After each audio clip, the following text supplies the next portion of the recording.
दूसरा दौर, किसकी जीत का शोर। 88 सीट, 12 राज्य, 1 यूटी और 1202 उम्मीदवारों की किस्मत का फैसला ईवीएम में कैद हो गया। जनता जनार्दन ने अपना फैसला सुना दिया है और अब 4 जून को पता चलेगा कि किसके नाम का जादू जनता के सिर चढ़कर बोला। अब तीसरे चरण के प्रचार में जुटे प्रधानमंत्री मोदी ने पश्चिम बंगाल के मालदा में पहले दोनों चरणों में जीत की हुंकार भरी।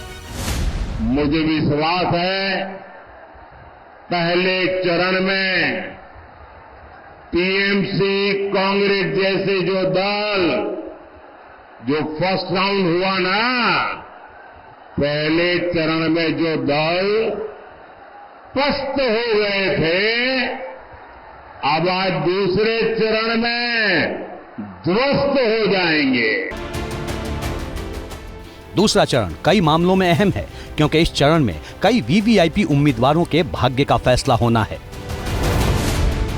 वायनाड से कांग्रेस के पूर्व अध्यक्ष राहुल गांधी, मथुरा से बीजेपी की हेमा मालिनी, मेरठ से अरुण गोविल, राजनांदगांव से छत्तीसगढ़ के पूर्व सीएम भूपेश बघेल और जोधपुर से मोदी सरकार के मंत्री गजेंद्र सिंह शेखावत इनमें प्रमुख चेहरे हैं।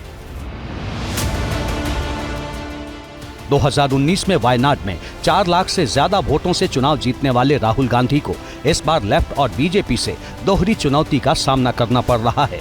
केरल में नई सियासी जमीन की तलाश में जुटी बीजेपी को भरोसा है कि वायनाड में राहुल को रोकने में वो सफल होंगे। सबसे बड़ा मुद्दा विकास है ना, ये पूरे देश में सबसे अंडर डेवलप्ड कॉन्स्टिट्यूंसी है वायनाड। पिछले चुनाव में राहुल गांधी जी को बड़ा बहुमत वायनाड 4.3 लाख वोटों का मेजोरिटी मिला। उसके बाद राहुल गांधी जी क्या किया वायनाड के लिए? ये नेग्लेक्टेड वायनाड जिले के कोने कोने में लोग कह रहे हैं ना, इस बार bye bye Rahul, welcome Modi. ये तो हुई बात साउथ की। चुनावों की दिशा और दशा तय करने वाले यूपी और बिहार की भी कई अहम सीटों पर आज वोट डाले गए। यूपी की अमरोहा, मेरठ, बागपत, गाजियाबाद, गौतम बुद्ध नगर, बुलंदशहर, अलीगढ़ और मथुरा में वोटिंग हुई। इन 8 सीटों में ज्यादातर सीटें मुस्लिम और जाट बहुल मानी जाती हैं। ऐसी ही एक सीट कृष्ण नगरी मथुरा की भी है, जहां से बीजेपी ने एक बार फिर ड्रीम गर्ल हेमा मालिनी को मैदान में उतारा है। हेमा मालिनी को भरोसा है कि मोदी योगी के नाम के साथ वो जीत की हैट्रिक लगाएंगी। जीत जिसने काम किया है, जिसने इस 10 साल में इतना बदलाव लेकर आया है, एक नए भारत का निर्माण कर रहे हैं, इतना बड़ा एक व्यक्ति है हमारे प्रधानमंत्री नरेंद्र मोदी जी, और योगी जी इतना अच्छा काम पूरा उत्तर प्रदेश में, उनका साथ देंगे कि जिसने कुछ किया ही नहीं उसका साथ देने का मतलब क्या है? वैसे यूपी की जिन 8 सीटों पर आज वोट डाले गए, उनमें से 7 सीटें 2019 में बीजेपी ने ही जीती थी। बस अमरोहा वो सीट है जहां बीजेपी को पिछली दफा हार का सामना करना पड़ा था। 2019 में बीएसपी से जीते दानिश अली इस बार कांग्रेस के उम्मीदवार हैं। भले ही पार्टी बदली हो, लेकिन नतीजा वही रहेगा, ऐसी उम्मीद दानिश अली को है। मैं पूरा कॉन्फिडेंट हूँ, जनता मुझे दोबारा आशीर्वाद दे करके भेज रही है और बड़े मार्जिन से आशीर्वाद दे करके भेज रही है। दानिश अली का क्या इरादा है इस बार पार्लियामेंट में पहुंचेंगे तो? जनता की सेवा 5 साल की, पिछले 5 साल की है, इस बार भी करेंगे, अच्छे से करेंगे और अच्छे से करेंगे। ये तो हुई यूपी की बात। अब आपको लेकर चलते हैं बिहार, जहां मुकाबला इस बार काफी रोमांचक दिख रहा है। बिहार के किशनगंज, कटिहार, पूर्णिया, भागलपुर और बांका में वोट डाले गए। इन 5 सीटों में सबसे खास है पूर्णिया की सीट, जहां से 5 बार के सांसद पप्पू यादव ने इस बार निर्दलीय उतरकर माहौल गरमा दिया है। पप्पू को विश्वास है कि वो आरजेडी की बीमा भारती और जेडीयू के 2 बार से सांसद संतोष कुशवाहा को हराकर जीत का परचम लहराएंगे। नई राजनीति का औरा तय करेगा पूर्णिया का इतिहास। मैं दिल से कह रहा हूं आपको, आप सबकी ब्लेसिंग चाहिए मुझको। मुझे किसी की नफरत के खिलाफ नहीं बात करनी है।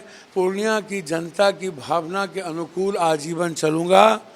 सर, मरना यहाँ, जीना कहाँ, तेरे सिवा जाना कहाँ। सर, मुझे सिर्फ जनता का ब्लेसिंग चाहिए। बिहार की एक और सीट है कटिहार, जहां से कांग्रेस के तारिक अनवर उम्मीदवार हैं।